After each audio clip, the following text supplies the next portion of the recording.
Dans notre entourage, on a déjà vu un objet qui tourne autour d'un point fixe. Et ce qui cause ce mouvement circulaire-là, c'est ce qu'on va appeler la force centripète. Et qui dit force, dit nécessairement accélération. Donc, on va définir ces deux concepts-là. Supposons qu'on a un objet qui est attaché à une corde et qu'on décide de le faire tourner. À un moment donné, si on coupe la corde, ben, le mouvement de l'objet serait tout simplement en ligne droite, comme ça ici. Mais ce qui fait que l'objet va continuellement tourner, ben, c'est à cause de la force de la corde ou de sa tension qui est vers le centre et donc de l'accélération aussi qui est également vers le centre de la trajectoire. Donc ça, c'est l'accélération centripède. Donc l'accélération qui est dirigée vers le centre, comme ça ici. Et pour calculer l'accélération centripède, on va utiliser la formule suivante. AC est égal à V au carré divisé par R. Donc, AC, c'est la grandeur de l'accélération centripède en mètres par seconde carré.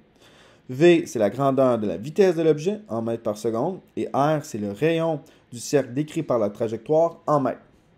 Donc là, ici, c'est une grandeur et ce ne sera pas un vecteur ici, vu que l'accélération, vu que l'objet tourne, change continuellement d'orientation. La force centripède, elle, ben, elle est dans le même sens que l'accélération.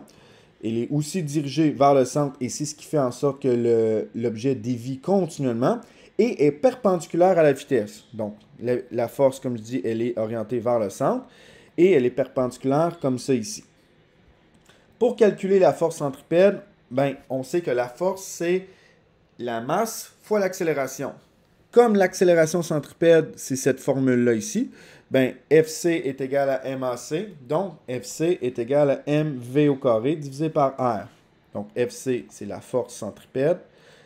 Ensuite, en newton, la masse de l'objet, c'est M en kilogrammes. V, c'est la vitesse de l'objet. Et R, c'est le rayon en mètres.